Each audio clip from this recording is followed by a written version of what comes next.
Hello, my name is Daniel Spoler from Project Pinball Charity Group. I just wanted to take some time out and answer some questions, and I wanted to thank everybody in the pinball community out on Facebook, out in our communities, really came together to really show your support, especially over these 3 years. We started just locally here in Fort Myers, and it branched out across the United States. So, it is quite remarkable the support that we ran across or had across the United States. So I wanted to say thank you to everybody out there. Um, we really appreciate your support, and we couldn't do this without you guys. Well, I had a bunch of questions come in, and because of the schedule um, that we've been keeping to make sure that the sweepstakes are running smooth, we're going to be headed to Chicago for the Pinball Expo. I didn't have a lot of time to respond in a timely manner, so we did have a lot of questions come in. So I wanted to take this time now to try to address as many questions as I can at this time. I'll start with the first one that I seen on Pinside a couple days back. Those guys been helping us a lot, and I really appreciate your help out there. We couldn't do it without you guys. We were very entertained by the conversations that we go back and forth, and we just really appreciate everybody's positive attitude and all their help with our charity. So let me start with the first question. Can you talk about how to set up pins? Meaning, do you have to train someone to open the machine if a ball gets stuck? How do you handle a breakage? There's a couple answers to those questions here. First one, how do we set up the pins? Well, first we go through the call outs, make sure that there's nothing abrasive for a family setting. So that's pretty much the first one that we go through. Make sure that we could edit out any call outs that would be not appropriate for that setting. Then we go through, if it's a Stern machine or something that has a modern knocker, we turn it completely off. People get freaked out when they hear the knocker going off. If it's a high score or a match, they think that the machine is short circuiting. So we just completely turn it off. That is one of the first things that we do to a machine. The other thing that we do is we get out the hot glue gun. Any light towers or spotlights that we have on the machines, we glue the light bulbs in, because with the vibration, the bulbs come out, they get stuck in a trough that shuts down the whole game, and all of a sudden we get a call that the machine is broken. So that saves us a lot of trips going back and forth to the hospital just for a stuck ball or something like that. With the opto boards as well, with connectors, we tend to glue those in too, since they're on the underside of the board upside down. A lot of vibration will cause them to come loose, and optos will stop working. So we just add a little bit of hot glue to them. I believe they used to do that in the past. So that eliminates a lot of problems there as well. We try to change out incandescent bulbs for the LEDs any chance that we get, but it's dependent on the theme and accessibility to the light bulbs. Okay, the other question, part of that question, I gotta go back to it. Do you train someone how to open the machine? Usually in the community like this, people come out and say, hey, I would love to do this in our community. How can I help? And they know their way around a pinball machine. So it's not too hard to get them involved with this. We do have a couple people that we had to come up with a checklist, things to look for, things to investigate, Um, looking at rubbers, looking at the corners, being able to identify problems. They might not be the ones to fix it, but we could pull in a repair person at a later date to help assist them. So we're not looking for everybody to have skills on how to do a full shop job and just be able to rip down the machine, shop it all out. It's not required in this setting. Stuck balls, again, we show them how to, open the coin door, take off the lockdown bar, and slide the glass to take care of that. We do not have the nurses and doctors, perform that. We like to do it ourselves just because of the safety factor with the machine. We do have a contract saying that we will be responsible for all maintenance. So it makes it easier if we're on call, so to speak. They give us a call. We go up there as soon as we can. Usually it's the same day, unless it's really late in the evening. Then it's usually first thing in the morning.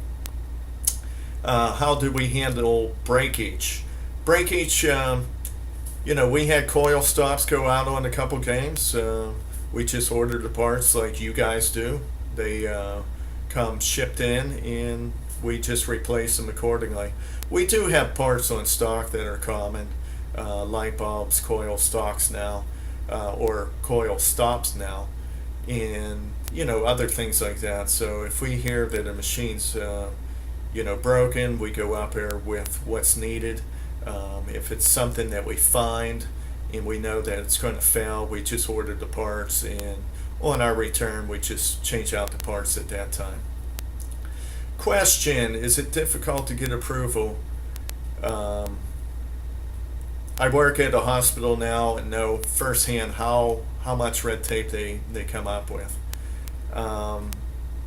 The titles that we get approved for are approved by us. It's usually put in a family room, so we try to keep that in mind. We wouldn't have a ACDC Lucy in one of these family rooms. It just makes sense. So we're going after titles like Shrek, Iron Man, Star Trek, and games like that. That's how we have to make sure that it's balanced for all ages, not just kids, not just adults. So we tried to take that into consideration. Red tape, oh my God, there's a lot of it. We have contracts that they signed. We have, they have contracts that we sign. We have to make sure that we follow all their laws. They have a guideline that we follow.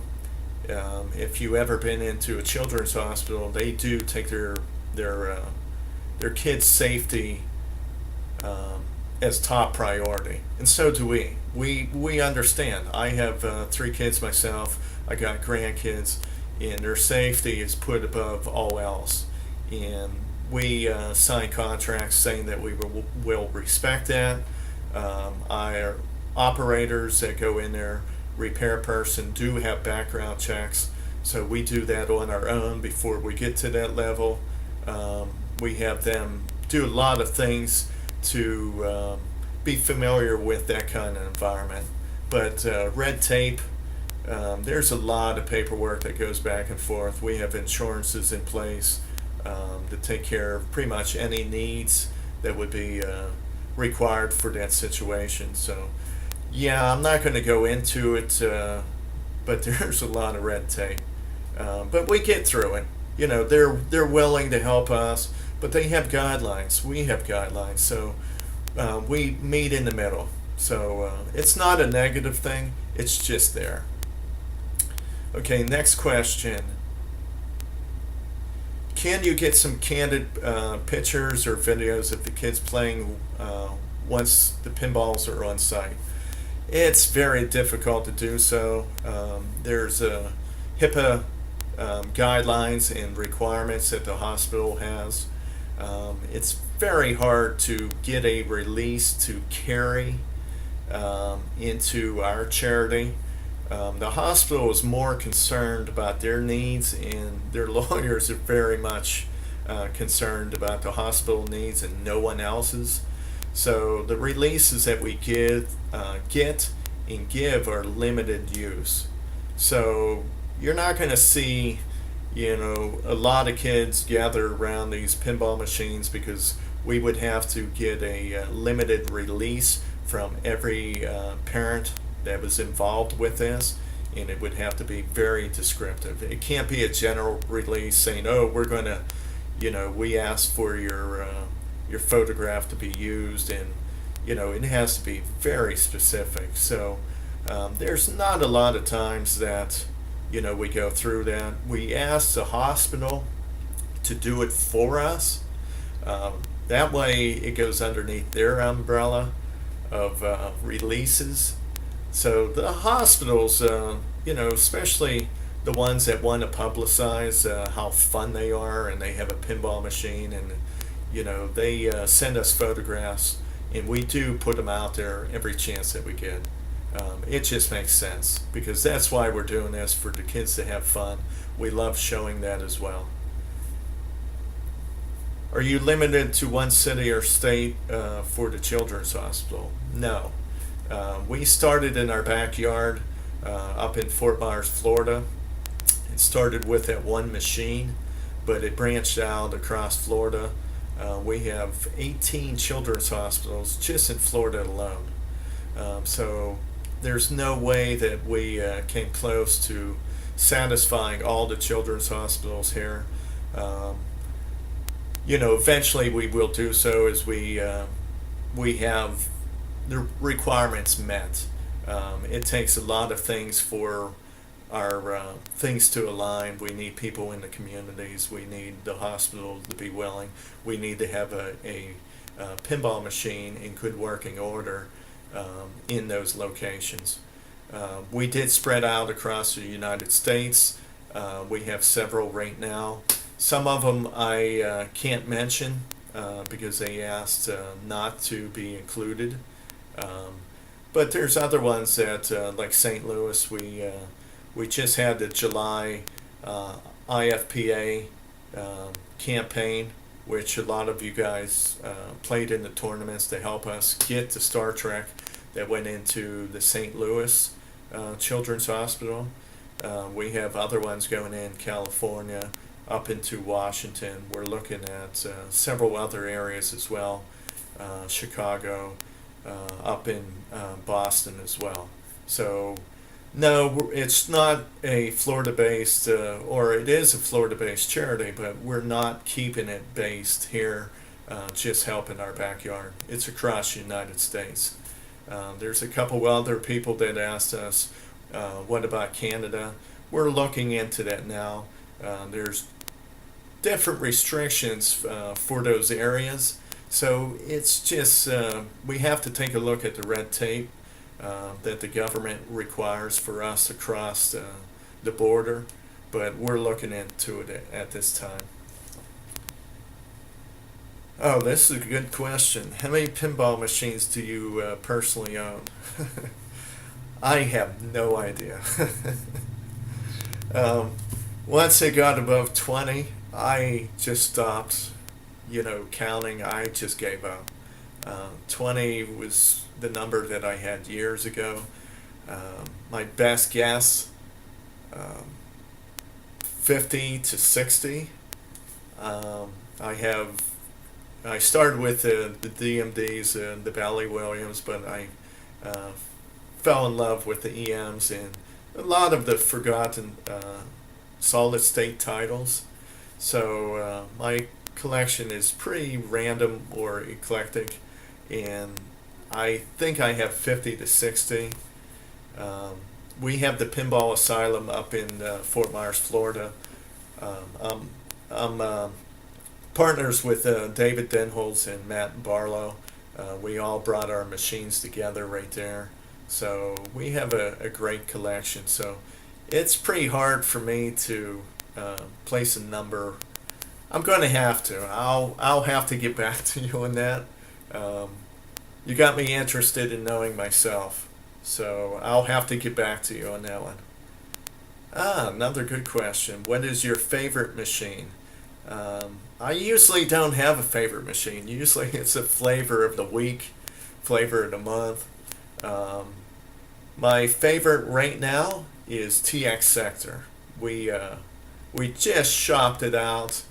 I'm loving the call outs. I love the quirkiness of it.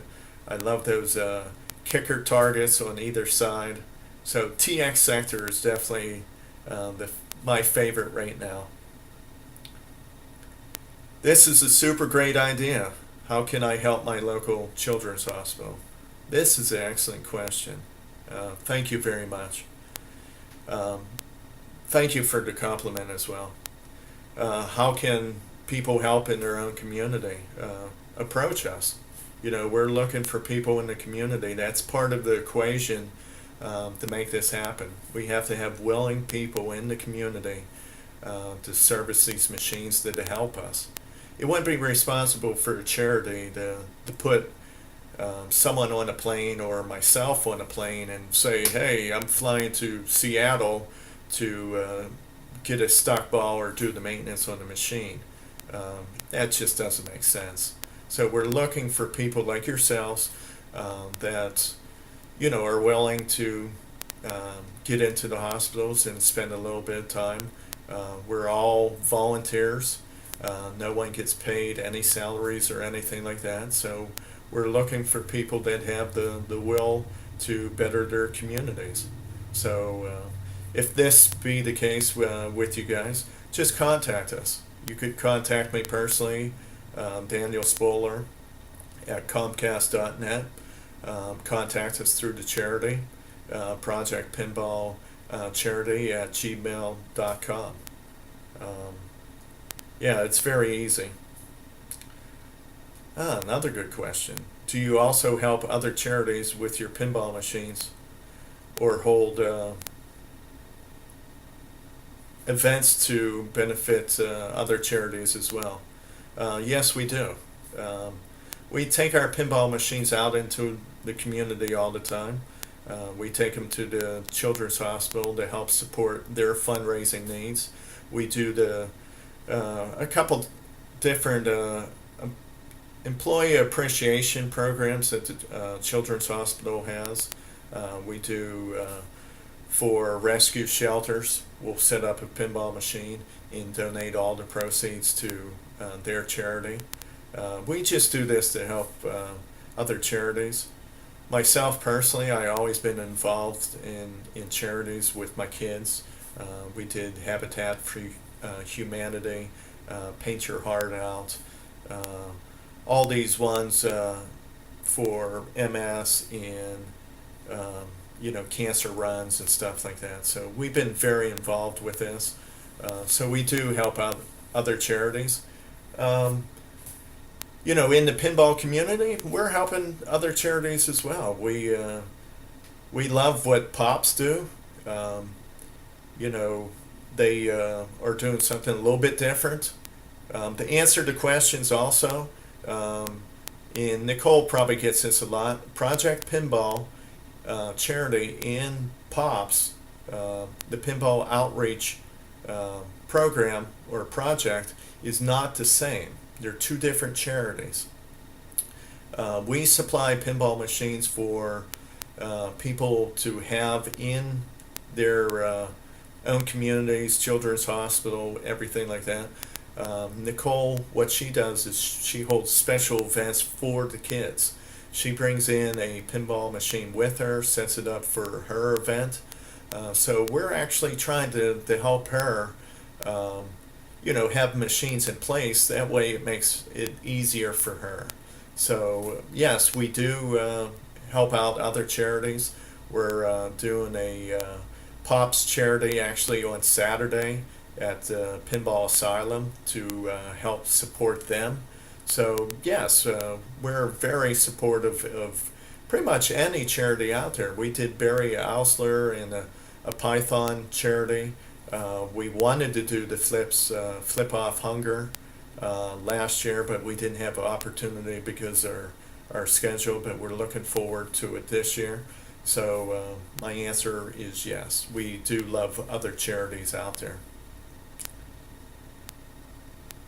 How many pinball machines does Project Pinball Charity own and have at the hospitals?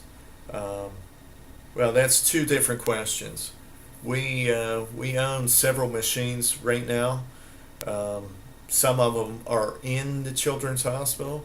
Other ones are not. They're used for fundraising purposes. Some people donated some older EMs. Um, they're not easy to get into the children's hospital because of their requirements.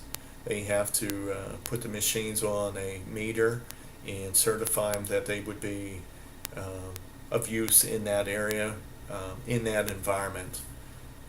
So they limit us what we could do with the older ones, but we put them to good use. We have a royal flush that we use for fundraising purposes. We take it out into the community for maybe people to reconnect with their past. They see EM and say, wow, I remember this. We use it in those regards, like a fundraising um, tool to speak. Right now, I would be guessing, just because of influx of machines coming in and at this time. But I believe that we're up to 12 machines right now. To answer the second part of that question, um, we have 5 machines out in the children's hospital, looking at placing another 4 to 5 before the end of the year. It's a pretty aggressive schedule. That's what we're shooting for. If it trickles over into January, February, I'll be happy with that as well. With this recent sweepstakes campaign, it's allowing us to bring in more brand new machines to go out into these communities. Okay, she timed out on me.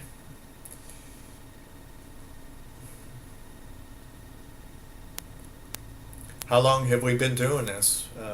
Excellent question. Um, it's been, it'll be 3 years this coming November. We found one machine up in Fort Myers here. It didn't start out as a charity. We were servicing one machine, getting that one operational. With us returning doing the maintenance, we were introduced to this by pretty much the patients, the parents, the doctors coming in sharing a testimonial with us.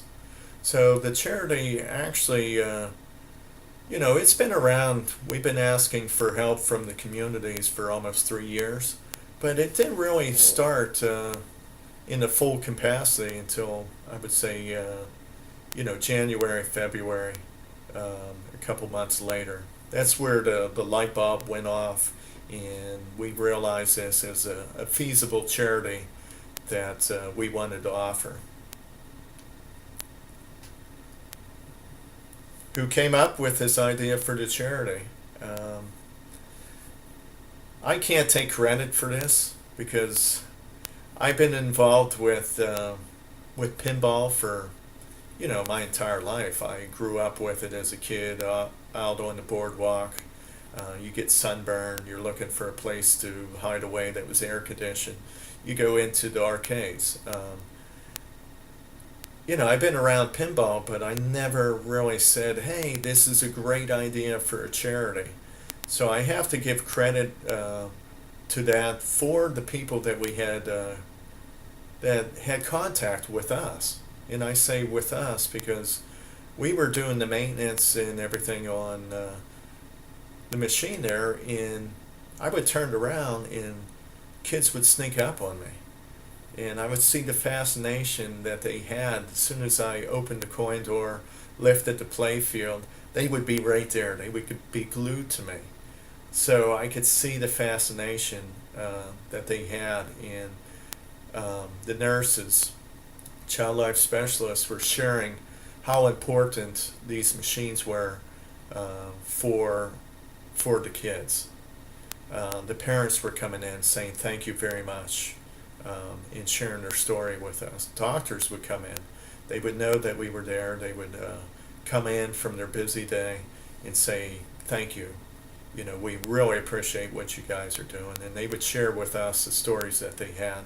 So I would say it would be the patients, the parents, the kids, the doctors, administrators, physicians, pretty much everybody. You guys, you guys were saying, wow, this is a fantastic idea. Every time that I hear that, I try to share it with everybody involved. Because again, we're all volunteers here.